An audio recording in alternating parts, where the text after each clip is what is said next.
He crowned himself Emperor of France at 35 years old. He conquered most of Europe. He rewrote the laws of the modern world. And he died alone on a rock in the middle of the Atlantic Ocean. This is the entire life of Napoleon Bonaparte. August 15, 1769. Ajaccio, Corsica. A boy is born in a modest stone house to a minor Italian noble family. His name is Napoleone Bonaparte. Corsica had been sold to France just 1 year earlier. He grows up speaking Corsican and Italian. He learns French only at age 9, when his father sends him to military school in mainland France. He is short, poor, and mocked for his accent. He reads constantly: history, mathematics, military strategy. At 16, he graduates as a second lieutenant of artillery. Then the French Revolution begins.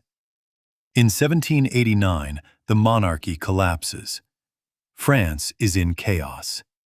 For an ambitious young officer, chaos means opportunity. In 1793, at just 24 years old, Napoleon leads the artillery at the siege of Toulon. He drives the British out. He is promoted to brigadier general on the spot. 2 years later, he crushes a royalist uprising in Paris with what he calls a whiff of grape shot. The government notices. In 1796, he is given command of the French army in Italy. Nobody expects much. His troops are underfed, underpaid, and outnumbered. In 1 year, he wins 12 major battles. He defeats the Austrians. He conquers northern Italy. He returns to Paris a national hero. In 1798, he sails to Egypt with 40,000 men, hoping to cut Britain's route to India. He wins battles on land. He loses his fleet at the Nile to a British admiral named Nelson. He is trapped. So he abandons his army and sneaks back to France alone. Instead of being punished, he is welcomed as a savior. In November 1799, he leads a coup against the French government. He installs himself as first consul. He is 30 years old, and he now rules France.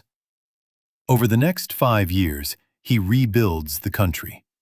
He creates the Bank of France. He reforms the education system. He writes a new legal code, the Napoleonic Code, that still shapes the laws of dozens of countries today. He signs a concordat with the Catholic Church. He centralizes power in Paris. And on December 2, 1804, inside Notre Dame Cathedral, he does something no one expected. The Pope is present to crown him. Napoleon takes the crown from the Pope's hands and places it on his own head. He is now Emperor of the French. The next decade is his empire. In 1805, he shatters the Austrian and Russian armies at Austerlitz. It is considered his greatest tactical victory.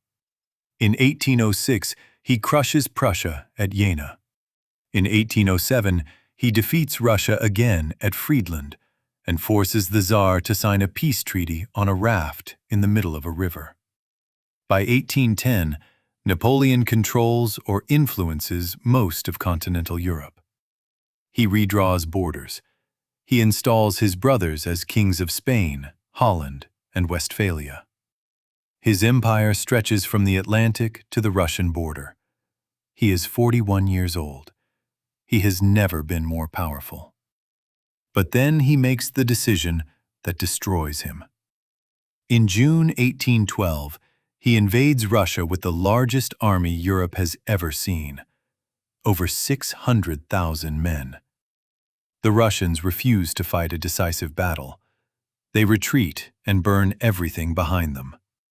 Napoleon reaches Moscow in September. The city is empty. That night, it is set on fire. He waits for the Tsar to surrender. The Tsar does not answer. Winter arrives. Napoleon is forced to retreat 600 miles through snow and freezing temperatures. His army is destroyed by hunger, cold, and constant Russian attacks. Of the 600,000 who marched east, fewer than 100,000 return alive. It is one of the greatest military disasters in history. Europe rises against him. In 1814, the coalition of Britain, Prussia, Austria, and Russia marches on Paris. Napoleon abdicates. He is exiled to a small island called Elba off the coast of Italy. He is given sovereignty over the island and an income. He is 44 years old. His empire is gone. But Napoleon is not finished. In February 1815, he escapes from Elba with just over 1,000 men. He lands in southern France. The soldiers sent to arrest him refuse. They join him instead. He marches on Paris without firing a shot. This is called the 100 Days. For 100 days, he rules France again. The powers of Europe declare war. On June 18, 1815, at a small Belgian village called Waterloo, Napoleon faces the British under the Duke of Wellington and the Prussians under Blücher. By nightfall, his army is broken. He abdicates a second time. This time, the British take no chances. He is exiled to St. Helena, a volcanic island in the middle of the South Atlantic Ocean, 1,200 miles from the nearest coast. There is no escape. He lives there for 6 years in a damp stone house. He dictates his memoirs.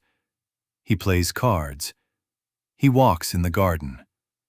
He grows sick with what doctors called stomach cancer. On May 5, 1821, Napoleon Bonaparte dies. He is 51 years old. So why did he rise so fast, and why did he fall so hard? He rose because he arrived at exactly the right moment. France was in revolution. The old order was collapsing. Talent could suddenly matter more than birth. And Napoleon had unmatched talent.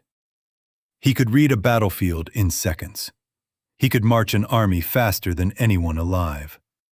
He could inspire men to die for him. He could work 18 hours a day and remember every detail. He fell for the opposite reason. He could not stop. Every victory made him hungrier. Every peace treaty became the next war. He believed he could reshape the world by force alone. Russia showed him the limit. Waterloo confirmed it. But his impact did not end with his death. His legal code remains the foundation of civil law in France, Belgium, Italy, Spain, Louisiana, Quebec, and much of Latin America. The metric system he championed became the global standard. The idea of a career open to talent, not birth, spread across the West. Modern nationalism, modern armies, and modern bureaucracy all trace back, in part, to him. He shaped the world we live in today. He was both the last great conqueror and the first modern leader. 20 years after his death, in 1840, the French government brought his body back from St. Helena. 2 million people lined the streets of Paris. He was buried in a red porphyry tomb at Les Invalides, where he still rests today. A short, poor boy from a small island rose to rule most of Europe. Then he lost it all. And still, 200 years later, the world has not stopped talking about him. The emperor sleeps in Paris. The world he built is still standing.